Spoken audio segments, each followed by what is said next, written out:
Alright, what's up y'all, it's LakerFan here. As you see by the title of today's video, I'm here to talk about why your spot ups and role players on the 3v3 need to have good shooting. Now, believe it or not, I don't know, a lot of you might not even think this is a thing because it's just like, it's 2K20. Like, bad shooters aren't supposed to be able to shoot very well. You gotta spend your few badge points that you have on things like quick draw. But anyway, moving along, you see they got an offensive threat, two-way finisher, which means a pure lock, and then a glass cleaning lockdown. And I hate to break it to these guys, but the glass cleaning lockdown, even though he can shoot, he's setting picks, and they have this two-way finisher spotting up in the corner. So, long story short, in this gameplay, they all quit out because they can't take what's going on here. So there is another gameplay with the exact same situation, and I'll explain it. But anyway, you can see Apollo on the two-way sharp, Kitchen on the three-point playmaker, and then me on the finisher. You know the deal. This is honestly like the main 3v3 lineup that we have. It may switch up a little bit moving forward pretty soon here, but anyway, moving along, you're gonna see it's so early into this game they already decide that it's like not even in their favor to play this. Now, the problem that they're gonna face is we have two ball handlers. So one is the two-way sharpshooter with playmaker takeover, which is Apollo. The other is the three-point playmaker with lockdown takeover. So when people see that, they probably assume, like, first of all, that Kitchen is just by the takeovers that, you know, Kitchen isn't isn't our main ball handler, but that's not the case. Now, you're going to see what we're doing here. Actually, matter of fact, let me rewind this a little bit because I know you guys will appreciate this kind of explanation here. So, already knowing that if their big can shoot and they had a pick and pop guy, I was going to guard this corner but not even guard it. I'm just here for the rolls. They're literally double teaming this guard off each side of the screen. So Apollo's on the left side of the screen, Kitchen's on the right. And I'm there for the roll. We're letting this dude in the corner just shoot the ball every single time. Again, you see they're basically double teaming this guy up top, and then I'm here for anything down low. Now, this is the thing. I feel like a lot of these people who come in here with this lineup, you can see they're already so hurt about it. Like, they're like, oh my god, we're exposed. Like, yo, like, this is the thing.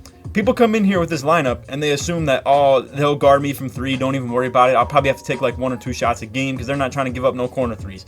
It's not as simple as that. Look at this dude. He's basically already given up. Now, Apollo misses the open three. We have to work to get this one open a little bit, obviously. But I don't know why dudes are so quick to just give up on this stuff. Now, I understand why, because what they should be doing is coming out here with a build that can actually shoot from the corner. Now, you'll see in the game after this, when they quit, that this actually is capable of being ran, but you got to be real good at it. Now, this is the other thing too. Good for you if you're capable of running a lineup like this, but the fact of the matter is, if you're going against anybody that's decent as far as their offense, then it's just not gonna work, bro. It doesn't work like that. Now, anyway, we'll move along. Like you guys see, the AI player, the pure lock quit. They were probably talking down on him. they were probably so hurt about what's going on here. But anyway, I'm gonna go ahead and make a quick little cut. Okay, so here we are in gameplay number 2. Now, the thing about this one was that the lock was actually shooting very well from the corner, but the fact of the matter is, as soon as he missed his first three, dude moved into the mid-range. At that point, you've already lost. I'm here to tell you that you have already lost. So you can see they got a pure playmaker at the 1, pure lockdown at the 2, and then a pure stretch at the 3. I'm pretty sure stretch 4 literally means pure stretch 4, but I don't know. I've seen so many stupid player titles in this game that I'm almost losing track of what's what. But anyway, again, same lineup here. We got Kitchen and Apollo on the three-point playmaker and the two-way sharpshooter. If these dudes both got their builds up to 99, I think that'd be very premium. They both have very low ball control as far as like the perfect amount. As you guys know, most of you, 86 ball control is the perfect amount, and you would want to maintain that very much so. But they have like 84, 85 apiece. And just to be low on the ball control is a little bit hurtful. But they both use floor general for each other. Now you're gonna see as well, this pure lock hates the fact that he's not in this pick and roll, right? So they're gonna through this game a lot of times they're gonna force this switch. They're gonna force the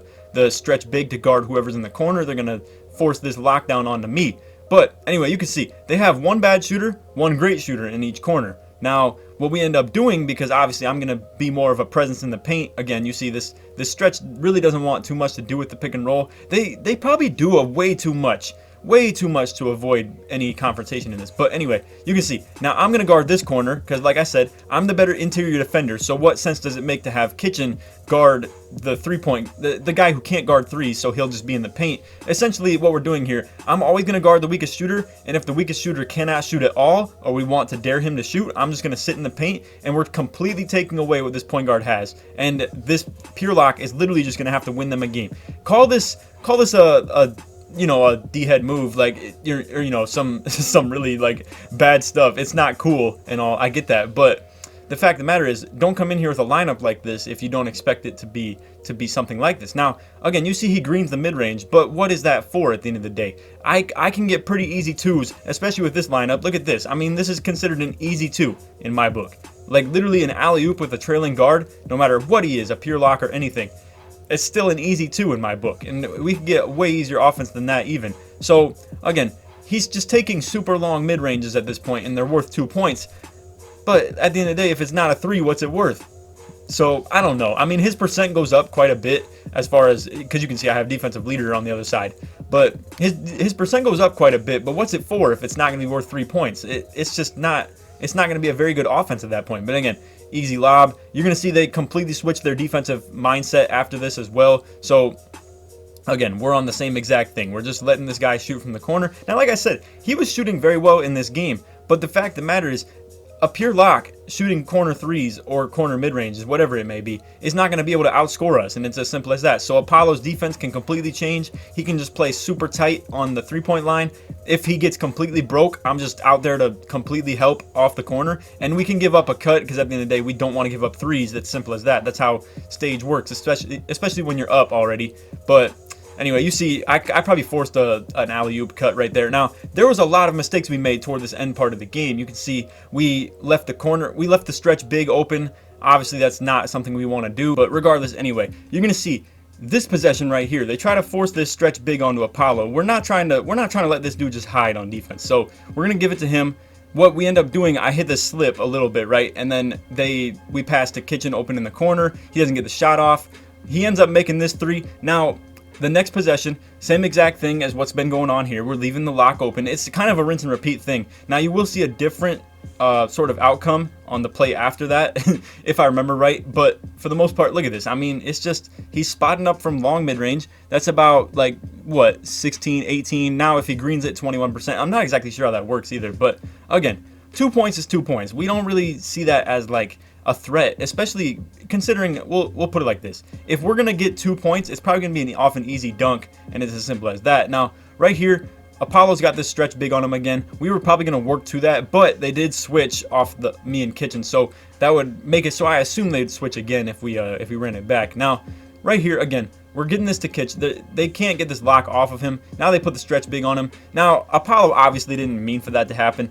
Right here, I did not want to give up the stretch big shooting a 3 again, so I was just kind of forcing myself onto him. Now, this is the different aspect to it, where obviously I'm going to play mad tight on this stretch and just let Kitchen do his thing in the interior defense. They probably assume that I'm off of this guy, so now they could just take it to the hoop, but again, it just don't work like that.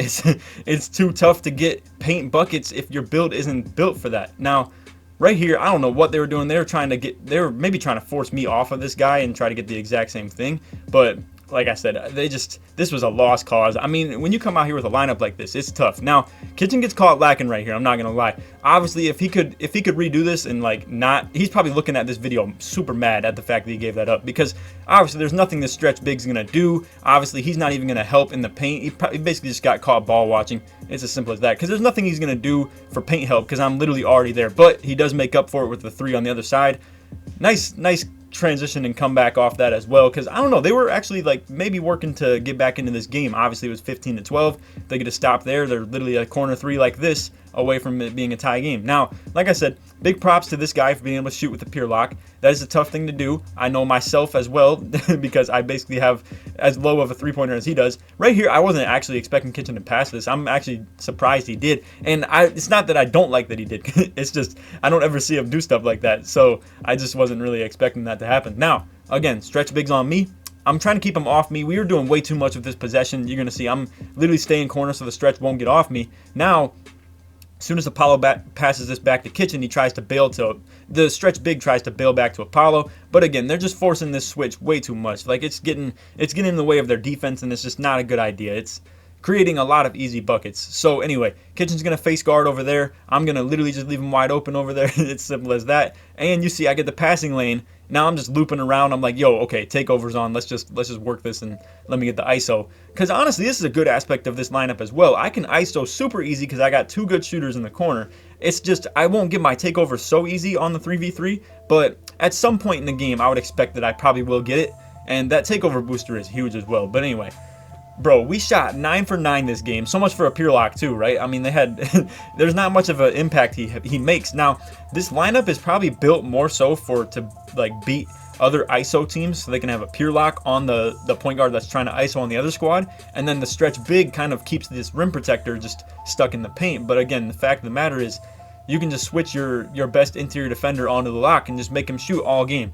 But anyway, as you can see, like I said, the point guard had 6 assists, right? And they had 6 buckets. But the point is, that point guard is their best offensive possession threat, whatever you want to call it. He's their best factor to their offense, and we took him out of the game completely just at the fact that we were making this pure lock shoot all game. Now, they had 3 for 4 from 3, we were 4 for 4. It's just kind of a trade-off. We went 9 for 9 with 2 turnovers. It was a very good game, but at the end of the day, rebounding, we got that down pat, because obviously I'm sitting in the paint. No matter what jump shot the point guard puts up, I'm probably getting the rebound no matter what. And then interior defense, that's down on lock too, because obviously if the point guard drives, I'm on that. If any cuts happen, I'm on that as well. And really it just comes down to this pure lock has to shoot like literally 3 for 3 from 3 or 4 for 4, whatever it may be. And I don't think they're ever going to be capable of doing that. Now, if you can, props to you, you're probably going to beat me. It's as simple as that. I just don't think that's ever going to happen, so it's not really a threat in my mind. So anyway, just a cool little introspective video in this for you guys. I just wanted to kind of bring this to you, and maybe if you come across the same thing, you do the exact same thing we did here. But anyway, that's all for the vid. I hope y'all enjoyed. If you did, feel free to drop a like, sub if you're new, turn on the noties, all that good stuff. And if you made it to the end of the video, put lock down, or just lock, whatever you want to call it. Put lock in the comments if you made it to the end of the vid, just to show your support that you made it all the way through. But hey, other than that, like I said, hope y'all enjoyed, and take it easy, man. Peace.